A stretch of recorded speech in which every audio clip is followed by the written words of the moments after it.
안녕하세요. 오늘도 사연 살롱을 찾아주셔서 감사합니다. 서울에 사는 30대 초반 미혼모예요. 저는 불과 1년 전까지만 해도 제가 미혼모가 될 줄은 꿈에도 몰랐어요. 여느 여자들처럼 신혼의 단꿈을 꾸는 예비 신부였으니까요. 그랬던 제가 남편이 버젓이 있는데도 불구하고 미혼모가 된 데에는 정말 기가 막힌 사연이 있어요. 그 얘기를 하자면 몇 날 며칠 밤을 새도 모자랄 정도라니까요. 몇 년 전 세기의 바둑 대국이 있었던 거 다들 기억하시죠? 바둑기사 이세돌 구단과 알파고의 대국이었는데요. 그때 그 대국을 보고 저는 바둑의 매력에 푹 빠져버렸어요. 그렇다고 이 나이에 프로 기사가 되려고 했던 건 아니고 취미생활로라도 즐기고 싶다는 생각을 하게 됐죠. 그래서 바둑을 배우러 집 근처 바둑학원을 찾아갔는데 글쎄 학원에 죄다 초등학생들 뿐이지 뭐예요.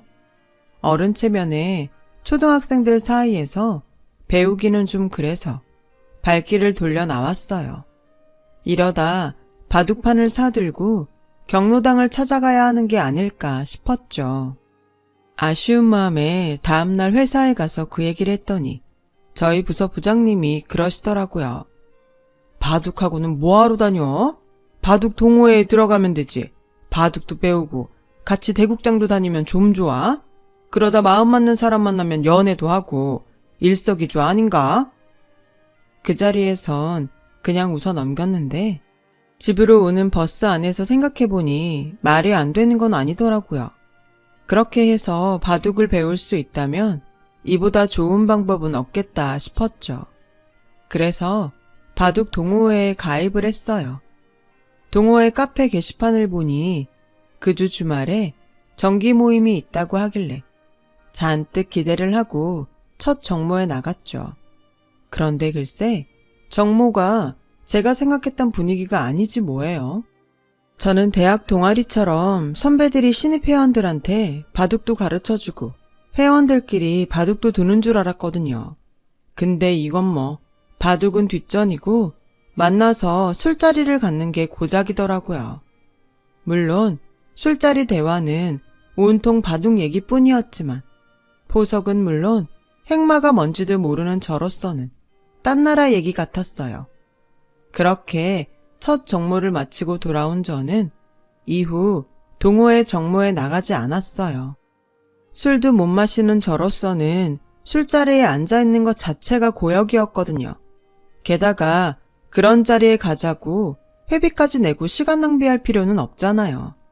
시간은 흘러 한 달쯤 지났을까요? 모르는 번호로 전화가 왔더라고요. 누구시라고요? 박정훈 씨요? 알고 보니 바둑 동호회 총무더라고요. 지훈 씨가 가입만 해놓고 정모 이후 안 나오길래 전화했어요. 혹시 무슨 일 있으신가요? 아니요, 그런 건 아니고 아무래도 저는 동호회 활동을 그만둬야 할 것 같아요. 제가 생각했던 곳이 아닌 것 같아서요. 저는 기분 나쁘지 않게 두리뭉실하게 이유를 대곤 탈퇴를 하겠다고 했어요. 그랬더니 이 남자가 대뜸 만나자고 하더라고요. 남은 회비를 돌려줘야 한다나요? 얼마 되지 않는 돈이라서 됐다는데도 그럴 순 없다며 굳이 만나자며 저희 집 근처까지 오겠다는 거예요. 솔직히 똥 밟았다 싶었죠. 팔자에 없는 바둑 한번 배워보려다 귀찮게 됐다 생각했으니까요. 결국 총무는 기어이 저희 동네까지 왔고 잔뜩 짜증이 난 저는 추리닝에 슬리퍼를 질질 끌고 약속 장소로 갔어요. 다시 동호회에 나오라고 회유하려고 온 게 아닌가 의심하면서요. 그렇게 약속 장소에 도착했는데 맙조사, 훤칠하고 잘생긴 남자가 서 있는 거예요. 정모 때랑은 완전 다른 모습이더라고요. 그 모습을 보자 순간 마음이 흔들렸어요.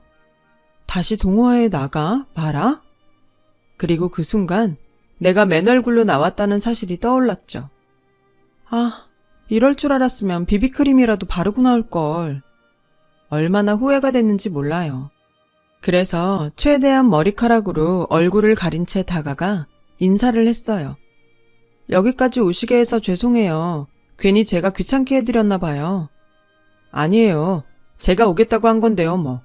그나저나 화장기 없는 얼굴이 훨씬 예쁘시네요. 남자가 수줍게 웃으며 말했어요. 빈말이라도 예쁘단 소리를 들으니 기분이 좋긴 하더라고요. 그래서 그냥 돌려보내려던 마음을 바꿔 근처 카페로 들어갔어요.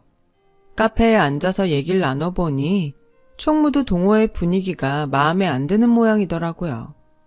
바둑 좋아하는 사람들과 만나 바둑도 두고 바둑 이야기도 나누려고 가입한 건데 어느 순간부터 술판으로 변했다고요. 그래서 제가 왜 그만두려고 하는지 대충 알 것 같다나요? 그때까지도 저는 속으로 동호회에 계속 나갈까 말까를 망설이고 있었어요. 그런데 그때였죠. 저 혹시 괜찮다면 제가 바둑을 좀 가르쳐 드릴까요? 기력은 얼마 안 되지만 기초적인 건 가르쳐 드릴 수 있을 것 같아요. 순간 전 이게 웬 떡이냐 했어요. 이런 훈남이 바둑을 가르쳐 준다는데 왜 안 그렇겠어요. 그래서 묻고 따질 것도 없이 바로 콜을 외쳤죠. 그럼 퇴근하고 매일 밤 8시까지 사이버 오땡으로 들어오세요. 제가 초대장 보낼게요. 그렇게 해서 저는 훈남 동호회 총무한테 바둑을 배우게 되었어요. 처음엔 돈 받고 하는 게 아니라서 대충 가르쳐주지 않을까 했는데 웬걸? 화전부터 포석, 행마, 사활까지 엄청 꼼꼼하게 가르쳐주더라고요. 채팅창으로 설명을 해주고 바둑판에 그때그때 실현을 해주는 방식이라 책으로 배우는 것보다 훨씬 진도도 빠르고 이해도 잘 되었어요. 그렇게 3개월가량 하루도 안 빠지고 저는 그에게 바둑을 배웠어요. 저도 사람인지라 사심이 발동해서 종종 채팅창에 개인적인 걸 물었고 그건 그 역시도 마찬가지였죠. 바둑 강습을 빙자한 채팅 연애나 다름없었어요. 아무튼 그러는 와중에도 제 기력은 꽤 많이 늘었고 그와 바둑을 둘 수 있는 수준까지 되었어요. 상대에 대한 마음은 그보다 더 커졌고요. 그러다가 고마워서 밥이라도 사겠다는 핑계로 만나볼까 하는 생각을 하게 됐죠. 그래서 작정하고 문자를 보내려는데 때마침 총무한테 문자가 왔더라고요. 주말에 시간 되면 종로에서 만나자고요. 그 문자를 받고 저는 침대 위에서 방방 뛰며 환호했어요. 그리곤 그러자고 단문을 보냈죠. 그렇게 우리는 종로에서 만나게 되었어요. 그날은 작정하고 잔뜩 꾸미고 나갔죠. 지난번 쌩얼은 기억에서 싹 지울 수 있도록 말이에요. 종로 2가에 도착해보니 데이트 상대를 기다리는 남녀들로 북적였어요. 하지만 그 많은 사람들 사이에서도 그는 단박에 제 눈에 들어왔어요. 당연하죠. 단연 돋보이는 외모였거든요. 저는 속으로 이 남자가 내 남자라면 얼마나 좋을까 하는 생각을 하면서 다가갔어요. 그런 저를 보자 총무는 환하게 웃더군요. 그 미소가 정말 좋았어요. 총무는 저를 보자 대뜸 손을 잡더니 어디론가 데리고 갔어요. 도착한 곳은 허름한 건물 앞이었죠. 총무는 다짜고짜 제 손을 끌고는 건물 안으로 들어가는 거예요. 엘리베이터도 없는 건물을 힐을 신고 5층까지 걸어 올라가야 했죠. 숨이 턱까지 차올랐을 때 제 눈앞에 나타난 건 다름 아닌 기원이었어요. 그만큼 배웠으면 실전도 해봐야죠. 진 사람이 밥사기예요. 총무는 신이 나서 안으로 들어갔어요. 반면 저는 내가 도대체 무슨 상상을 한 거야? 싶더라고요. 이 남자 머리엔 오로지 바둑뿐이었는데 내가 김칫국을 마셨구나 싶었죠. 머리가 희끗희끗한 할아버지들 사이에 자리를 잡은 우리는 숨 고를 틈도 없이 젖바둑을 시작했어요. 하수를 상대로 설렁설렁 더 줄 법도 한데 이 남자는 좀처럼 그럴 생각이 없는 것 같더라고요. 인터넷 18급을 상대로 대마를 35개나 잡아가며 맹렬하게 공격을 하지 뭐예요. 그쯤 되니 저도 승부욕에 불타서 이를 악물고 전투바둑으로 응수했죠. 결과는 총무의 2집 반 승이었어요. 복귀를 하는 내내 내가 왜 이 돌을 여기에 뒀을까 후회를 하면서 패배를 곱씹다 보니 확 열이 받더라고요. 그런데도 이 남자는 뭐가 그리 좋은지 입이 아주 귀에 걸리겠더라고요. 그렇게 좋으세요? 6단이 고작 18급 상대로 이겨놓고? 저는 가자미 눈으로 툭 내뱉었어요. 그제야 제 기분을 눈치챈 총무는 사과를 하더라고요. 기분 나쁘셨다면 죄송해요. 저는 상대가 고수든 하수든 최선을 다해 바둑을 두는 게 예의라고 생각해요.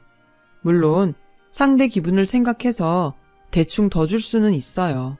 하지만 그거야말로 상대를 무시하는 게 아닐까요?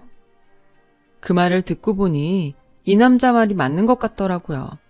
바둑을 두는 내내 남자는 잠시도 한눈을 팔지 않고 장구하는 저를 기다려주었고 대국이 재미없었을 텐데도 귀찮은 내색 하나 없이 진지하게 임했거든요. 저를 그만큼 대접해 주었던 거죠. 죄송해요. 전 그런 것도 모르고.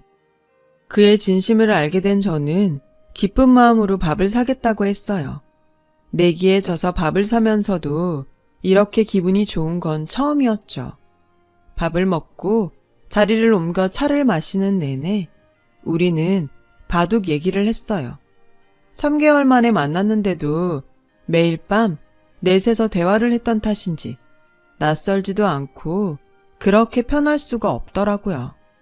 그건 상대도 마찬가지인 것 같았어요. 그날 이후 우리는 종종 기원에 들러 바둑을 뒀어요. 바둑을 두는 걸 수담이라고 하잖아요. 서로 마주 앉아 말없이 손으로 대화를 나누는 행위요. 그래서일까요? 그이와 바둑을 두면서 말로 하는 것보다 더 많은 대화를 나눈 것 같다는 느낌을 받곤 했어요. 그렇게 우리는 점점 가까워졌죠.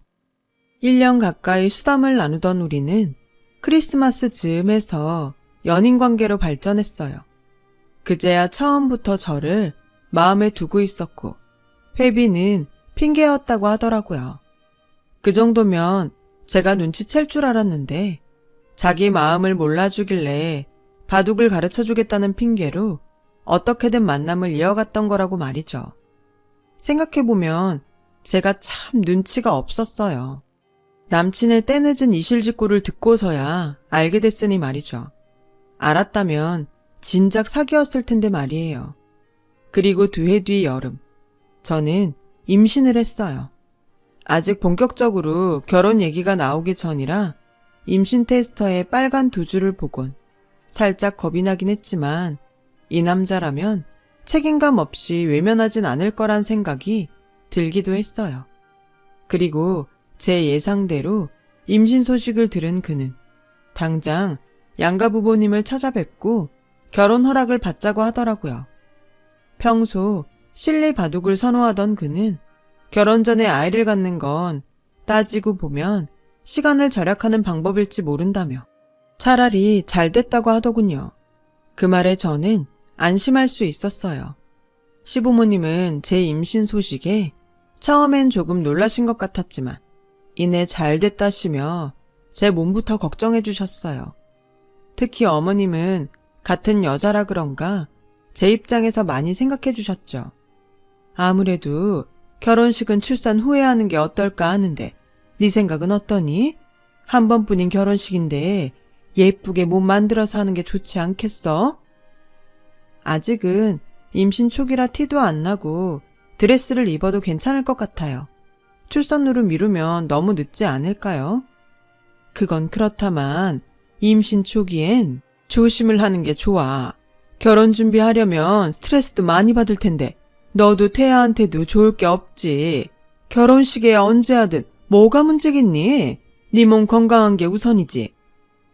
그때는 그 말이 따뜻하게 들렸어요. 비록 내 부모님은 아니시지만 나를 친자식처럼 생각하시는 분이구나 생각했거든요. 능구렁이 같은 속내를 모른 채 말이죠. 친정 부모님께 어머님 뜻을 전했더니 맞는 말씀이라시며 식은 출산하고 천천히 하자는데 동의하셨어요. 그렇게 우리 부부는 결혼식을 미룬 채 남편이 살고 있던 전셋집에 저희 쪽에서 혼수를 채워서 바로 신접살림을 차리기로 했어요. 자기야, 식은 미룬다 쳐도 혼인신고는 먼저 해야 하지 않을까? 그래, 혼인신고서만 작성해줘. 보증인도 필요하니까 나머진 내가 알아서 할게. 당신은 신경 쓰지 마. 임신한 저를 대신해서 혼인신고와 의료보험은 남편이 처리하기로 했어요. 그래서 다음날 제가 신경 써야 할 부분만 채워서 남편한테 혼인신고서를 주었죠. 그렇게 결혼에 필요한 일들을 처리하고 우린 신혼생활을 시작했어요. 남들은 결혼 준비로 스트레스도 많이 받고 싸우기도 많이 싸운다는데 저희 부부는 그런 트러블 없이 정말 순조롭게 모든 일을 끝냈어요. 이제 남은 건 회사 일을 정리하고 태교에 힘쓰는 것뿐이었죠. 임신 5개월 차에 들어서자 몸도 예전과 다르고 입덧이 심해서 저는 계획보다 일찍 퇴사를 하게 됐어요. 제가 맡고 있던 업무가 사무실보다는 외부에서 진행하는 일이 많아서 몸에 무리가 많이 갔거든요. 대학 졸업 후 처음 들어갔던 제 첫 직장이었기에 퇴사하는 날 눈물이 많이 났어요. 다닐 땐 그렇게 지긋지긋하던 이곳을 영영 떠난다니 마음이 허전하더라고요. 그래도 인생의 반려자를 만나 새로운 인생을 시작하는 거니 이런 이별이 나쁘지만은 않다고 스스로 위로를 하며 사원증을 반납하고 짐을 챙겨 나왔어요. 퇴사 후에는 집안 살림과 태교에 힘쓰며 사회생활을 시작한 이후 가장 여유로운 시간을 보낼 수 있었어요. 그렇게 시간은 흘러 드디어 출산이 코앞에 닥쳤어요. 저는 언제 진통이 올지 몰라서 미리 목욕을 해두고 짐가방도 싸두었죠. 그리고 드디어 그날이 되었어요. 아침에 남편 출근 준비를 돕고 있는데 이슬이 비치더라고요. 그래서 그 길로 남편 차를 타고 평소 다니던 산부인과로 향했어요. 병원에 도착해서 친정엄마한테도 연락을 드렸고요. 혹시라도 진통이 길어지면 어쩌나 내심 걱정을 했는데 생각보다 진통이 빨리 와서 친정 부모님이 병원에 도착도 하시기 전에 출산을 했지 뭐예요. 비록 진통 시간은 짧았지만 통증은 정말 장난이 아니더라고요. 난생 처음 경험하는 엄청난 통증에 하마터면 정신을 잃을 뻔했거든요. 아이를 낳는 게 이렇게 힘든 일인 줄 알았다면 엄마한테 좀 더 잘하는 건데 후회가 되더라고요. 출산 후 부모님 얼굴을 보는데 어찌나 눈물이 흐르던지 특히 엄마한테 죄송한 마음에 엉엉 울었다니까요. 이래서 여자는 애를 낳아야 진짜 어른이 된다고 하는구나 싶었죠. 시부모님은 오후 늦게 병원에 오셨어요. 아버님, 어머님은 그동안 수고했다시며 제 손을 잡아주시더라고요. 아가, 산후조리는 어떻게 할 거니? 친정 어머님이 해주신다든? 아니요, 그냥 조리원 들어가려고요. 엄마도 힘드신데 그게 나을 것 같아서요. 게다가 요즘 조리원에선 수유교육이랑 산모 몸매 관리도 해주거든요. 그 순간 시어머니 표정이 확 바뀌었어요. 뭐? 아니, 애 젖 먹이는 게 뭐라고 그 돈을 들여 조리원에서 배워? 그리고 살이야 때 되면 다 빠질 텐데 몸매 관리는 또 뭐고? 얘, 돈 그렇게 막 쓰는 거 아니다? 조금 전까지 세상 둘도 없이 살갑던 시어머니는 싸늘한 표정으로 정색하시며 제가 헛돈을 쓰는 것처럼 나무라셨어요. 그런 모습은 처음이라 당황스럽고 많이 서운하더라고요. 아무래도 내가 사부인이랑 얘기를 좀 해야지. 안 되겠다. 요즘 애들은 정말이지 돈 무서운 줄 몰라서 탈이라니까. 결국 그날 시어머니는 제 친정 엄마한테 전화를 걸어 반강제로 산후조리를 떠넘겼고 저는 엄마 도움을 받아 집에서 산후조리를 하게 되었어요. 저 때문에 잠도 설치시며 미역국 끓이고 손주까지 돌보시는 엄마를 보니 가슴이 아파서 밥이 안 넘어가더라고요. 그래서 일찍 자리를 털고 일어났어요. 몸 편하게 마음고생보다는 차라리 몸고생을 하는 게 낫겠다 싶었거든요. 그런데 얼마 뒤 생각지도 못한 일이 벌어지고 만 거예요. 아이 출생신고는 엄마가 해야 한대서 남편이 회사 간 사이 아이 출생신고를 하러 구청을 찾아갔는데 황당한 상황에 놓이게 된 거죠. 네? 제가 아직 미혼이라고요? 글쎄, 혼인신고가 안 돼 있더라고요. 그래서 바로 남편한테 전화를 걸었어요. 자기야, 우리 혼인신고 안 했어? 출생신고하려고 구청에 갔더니 내가 미혼으로 나오더라고. 도대체 이게 어떻게 된 거야? 남편은 당황하더니 지금은 업무로 바쁘니까 이따 집에 가서 설명해 주겠다며 전화를 끊었어요. 저는 남편이 퇴근하기를 기다리는 내내 온갖 상상을 다 했어요. 혹시 남편한테 여자가 있는 건가? 처음부터 유부남인데 날 속인 건가? 생각은 꼬리에 꼬리를 물고 늘어났고 그러면 그럴수록 의심스러웠어요. 그도 그럴 것이 남편이 저한테는 분명히 혼인신고를 했다고 했었거든요. 그렇게 저는 남편의 퇴근을 눈이 빠지게 기다렸어요. 하지만 남편은 퇴근 시간이 한참 지났는데도 돌아오지 않았어요. 전화도 안 받고 말이죠. 그리곤 새벽 2시가 다 돼서야 술이 떡이 돼서 돌아왔더라고요. 인사불성이 된 상태라 제 물음에 답할 상황이 못 됐어요. 결국 저는 남편을 침대에 눕혔죠. 차라리 내일 아침에 정신이 돌아오면 그때 묻자 생각했어요. 그리고 다음날 아침 저는 남편을 흔들어 깨웠죠. 그리곤 혼인신고를 안 한 이유를 물었어요. 그런데 그 대답이 정말 기가 막혔어요. 깜빡했어. 아니, 깜빡할 일이 따로 있지. 어떻게 혼인신고를 깜빡해요? 게다가 왜 거짓말까지 하냐고요. 정말 이해가 안 가더라고요. 그래서 제가 가서 혼인신고를 하겠다고 했더니 우물쭈물 거리다 그러는 거예요. 그거 꼭 해야 돼? 엄마가 그러는데 요즘엔 정부 지원이 좋아서 미혼모 가정엔 지원이 많다더라고. 기왕이면 누릴 건 누리면 좋잖아. 우리 실리적으로 생각하자, 응?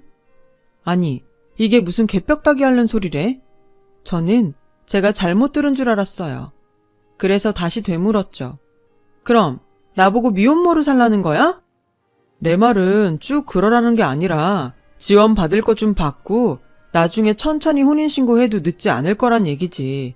처음에 엄마가 그런 소리 할 때 나도 어이가 없었는데 생각해보니 은근히 실리적인 판단이 되겠더라고. 그러니까 당신도 반대만 하지 말고 다시 한번 천천히 형세 판단을 좀 해봐.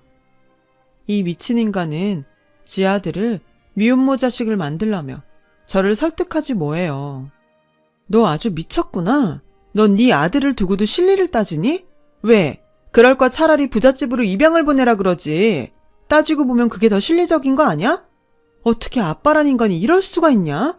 네가 그러고도 사람이니? 너도 그렇고 자기 손주 미혼모 자식 만들라고 한 네 엄마도 똑같아. 어디 이런 개 막장 같은 인간들이 있어? 나 더 이상 너 같은 인간이랑은 못 살아. 어차피 네 호적에도 없는 아들이니까 엄마인 내가 데리고 살 거야. 넌 잘난 네 엄마 말 듣고 잘 살아봐. 그 길로 저는 짐을 싸들고 집을 나왔어요. 막상 나와보니 애를 데리고 갈 곳도 없더라고요. 그래서 하는 수 없이 친정으로 향했어요. 집에 도착해 엄마를 보자 울음부터 터져 나왔죠. 그리곤 좀 전에 있었던 일을 모조리 부모님께 털어놓았어요. 부모님은 기가 차서 말문이 막히셨죠. 엄마는 손주를 끌어안고 눈물을 흘리셨고 아빠는 연신 땅이 꺼져라 한숨만 뿜어대셨어요. 그날 밤 남편은 퇴근 후 저희 집으로 찾아와 배를 눌렀고 엄마는 물바가지를 뿌리며 욕을 퍼부으셨어요. 아빠는 단호하게 돌아가라고 하셨죠. 결국 남편은 제 부모님 기세에 눌려 발길을 돌려야 했어요. 그날 이후로도 남편은 제게 계속 전화를 했지만 받지 않았어요. 그리고 며칠 뒤 아빠가 안방으로 저를 부르시더라고요. 땅 문서를 내주시며 물려줄 일정 부분을 오빠들 몰래 제 명의로 돌려놨으니 간직하고 있다가 필요하면 팔아서 쓰라고 하시더라고요. 아빠는 마음을 굳히신 모양이었어요. 딸을 미혼모로 살게 하더라도 다시는 그 집 식구로 살게 하지 않겠다고 말이죠. 그리고 며칠 뒤 시부모님과 남편이 저희 집으로 쳐들어왔어요. 손주 찾으러 왔다고 하더군요. 어머니 내 아들 자식인데 누구 맘대로 애를 데리고 갑니까? 싫다고 집 나간 며느리는 필요 없습니다. 내 손주만 내놓으세요. 여자가 혼자서 무슨 애를 키운다고? 직장이 있습니까? 막말로 돈이 있어? 돈도 없는 게 어줍잖게 모성애 펼칠 생각 말고 실리를 따져봐. 대책은 있니? 괜히 법정에서 망신당하지 말고 좋게 말할 때 내놓는 게 좋을 겁니다. 시어머니는 사과는커녕 뻔뻔하게 제 아들만 데려가겠다고 하더라고요. 누가 돈이 없어요? 재산으로 치면 제가 어머님 아들보다 몇십 배는 더 있을걸요? 저는 땅 문서를 펼쳐 보이며 의기양양하게 말했어요. 너랑 헤어진 기념으로 아빠가 주신 땅이야. 며칠 전에 부동산에 알아보니 그동안 땅값이 많이 올라서 30억은 좋게 받을 거라고 하더라고. 요즘 그쪽 지역이 재개발 바람이 불어서 엄청 땅값이 올랐거든요. 당신은 재산이 얼마나 돼? 전세 보증금도 거의 은행 대출이지. 그런 주제에 어디서 돈 타령이야. 그리고 어머님, 입은 삐뚤어져도 말은 바로 하셔야죠. 법정에서 망신당할 사람이 어떻게 접니까? 당신 아들이지. 제 자식을 미혼모 아들 만들자고 하는 인간을 법이 구제해 줄 것 같아요? 당신들 이거 엄연히 범법행위야. 내가 신고하면 처벌받는다고. 어쩜 이렇게 무지한지 몰라. 바둑 형세 판단은 잘하는 사람이 어떻게 자기 인생 형세 판단은 안 되니? 그렇게 실리적인 거 따지더니 뭐가 실리적인지 판단이 안 돼? 지금 당신들은 납작 엎드려 싹싹 빌고 쥐 죽은 듯이 조용히 사는 게 상책이야. 어딜 와서 까불어 까불긴. 어차피 안 살기로 작정한 김에 참았던 말을 다 쏟아냈어요. 그런데 이 인간들이 뭘 잘못 먹었나. 누나를 막 굴리더니 갑자기 제 손을 끌어잡고는 눈물씩이나 흘리는 거예요. 황당해서 기도 안 차더라고요. 아가, 내가 너한테 몹쓸 짓을 했구나. 내가 잠깐 노망이 들었었나 보다. 우리 애가 무슨 잘못이 있겠니? 철없는 애미가 고집을 부리니 그저 장단이나 맞춰준 것을. 그러니 마음 풀고 용서해다오. 미워하려거든 날 미워해. 내 아들이 무슨 죄겠니?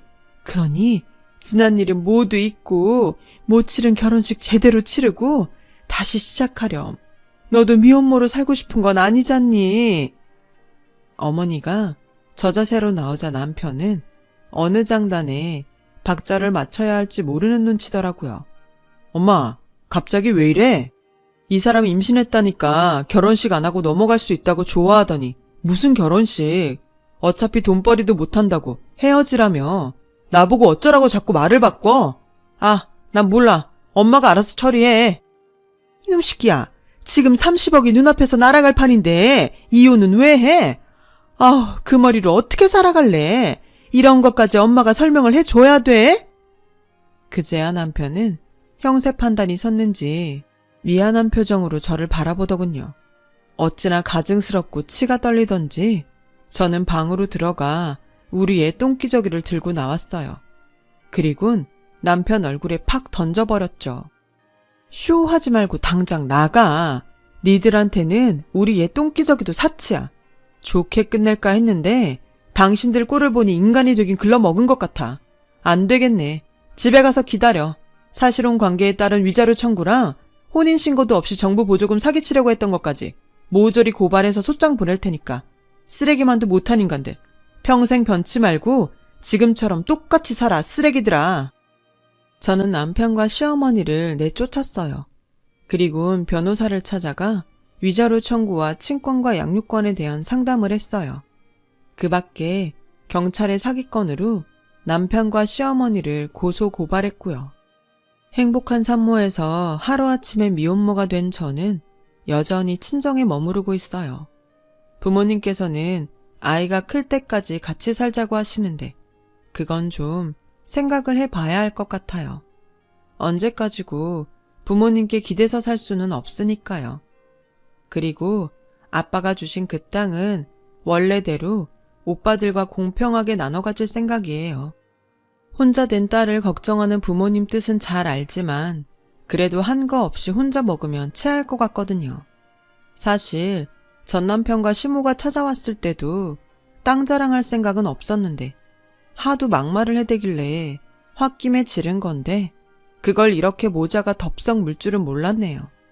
하여간 그 덕에 결혼식 비화며 남편이 마마보이였다는 걸 알게 됐으니 이것도 돈의 힘이라면 힘이겠죠. 숫제 구멍 속에 빠졌던 인생은 구했는데 앞으로의 인생은 좀 걱정이에요. 아무래도 아이와 둘이 살아갈 일이 걱정은 되거든요. 그렇다고 절망적이기만 한 건 아니에요. 저는 아직 젊고 부모님 덕분에 땅도 있으니 형세가 그리 불리하지만은 않으니까요. 그래서 애 낳을 때 그랬던 것처럼 마음 독하게 먹고 다시 시작해보려고 해요. 세상에서 가장 강한 건 역시 엄마니까요.